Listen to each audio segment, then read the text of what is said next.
अस्सलामुअलैकुम। चलिए आज हम लोग चैप्टर 1 यानी मुख्तसर सवालात पढ़ेंगे।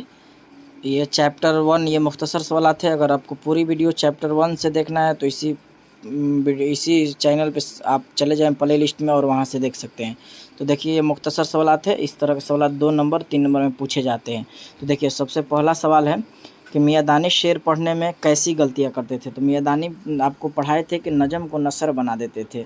तो बिल्कुल सही जवाब है। यहाँ से देखना है कि नसर बना देते हैं, तो आपको इतना सारा नहीं याद रखना है, बस नज़म को नसर बना देते थे ये याद रखना, ठीक है। सवाल नंबर 2 को देखते हैं। मिर्ज़ा फ़रहतुल्लाह बैग ने किसका खाका लिखा। तो बताए थे आपको कि मिर्ज़ा फ़रहतुल्लाह बैग ये शागिर्द है नज़ीर अहमद के, तो अपने उस्ताद डिप्टी नज़ीर अहमद का खाका लिखे। ये पहला खाका निगार आपको ध्यान रखना, पूछे पहला खाका निगार तो मिर्ज़ा फ़रहतुल्लाह बैग है, अगर पहला नाविल निगार कहे तो डिप्टी नज़ीर अहमद, ये दोनों आपको ध्यान रखना है, ठीक। आगे देखते हैं खाका निगार का कमाल क्या है। तो खाका निगार का कमाल यह है कि इन तमाम असनाफ के दायरा कार को समझते हुए अपने खाके की हद मुतय्यन करे, यानी खाकों के सिलसिले में इब्तदाई तहरीर तस्वीर किया जाता है, यानी इब्तदाई यानी शुरू की, यानी ये आपको ध्यान रखना है। ये खाका किसे कहते हैं, असल में किसी शख्स की तस्वीर कशी करना ये खाका कहलाता है, आपको ध्यान रखना है, ठीक। उसके बाद देखते हैं सवाल नंबर 4 को देखते हैं। खाके के सिलसिले में इब्तदाई तहरीर किसे तस्वीर किया जाता है। तो ये आपको किसे तस्वीर किया जाता है, आपको ध्यान रखना, खुतूते गालिब और आबे हयात को इब्तदाई तस्वीर किया जाता है, ध्यान रखना है। आगे देखते हैं हम लोग 5 नंबर। अल्लामाना और संजीदा खाकों को की मुस्तहकिम रवायत किसने कायम की। तो ये आपको ध्यान रखना है, उनका नाम था प्रोफेसर रशीद अहमद सिद्दीकी, बस इतना याद रखना है, इतना सारा नहीं देखना है।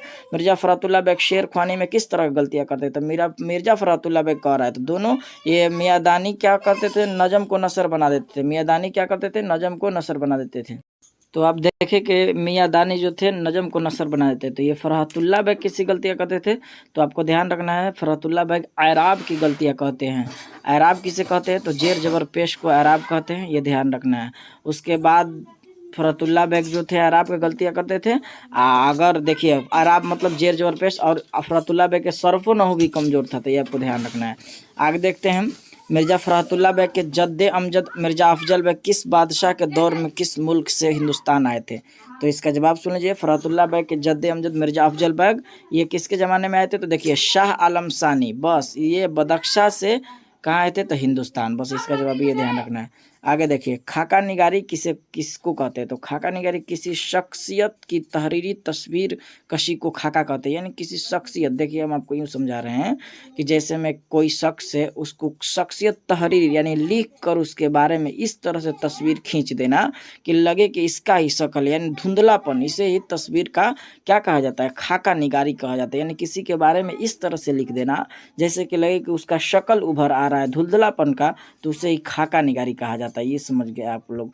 मिर्ज़ा फ़रहतुल्लाह बैग कब और कहाँ पैदा हुए। तो मिर्ज़ा फ़रहतुल्लाह बैग 1885 में पैदा हुए, कहाँ, तो दिल्ली में, ये ध्यान रखना है। कहे तज़किरा निवसियों के मुताबिक कब पैदा हुए, तो आपको बताए थे कि 1883 में। तज़किरा त से है तो 83 2 बढ़ाइएगा तो दुरुस्त पैदाइश हो जाएगा, ठीक है। तो दुरुस्त पैदाइश आपको याद रखना है। उसके बाद मिर्ज़ा फ़रहतुल्लाह बैग के उस्ताद मिर्ज़ा नज़ीर अहमद थे, आपको आसान सा सवाल है। और उसके बाद फ़रहतुल्लाह बैग जो थे उनकी शादी 1908 में हुआ था, ये भी आपको याद रखना है। और उनकी माँ का नाम क्या था, तो मशर्रूफ़ जहाँ बेगम था।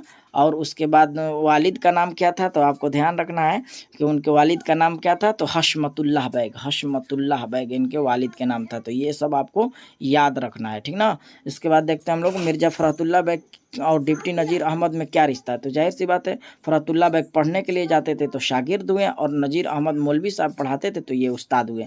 तो उस्ताद और शागिर्द का रिश्ता था। तो ये रही एक छोटी सी वीडियो, आपको कैसी लगी आप कमेंट में ज़रूर बताइए। तो आज के लिए हम लोग इतना ही रहने देते हैं, फिर अगली वीडियो में मिलेंगे। अस्सलामु अलैकुम।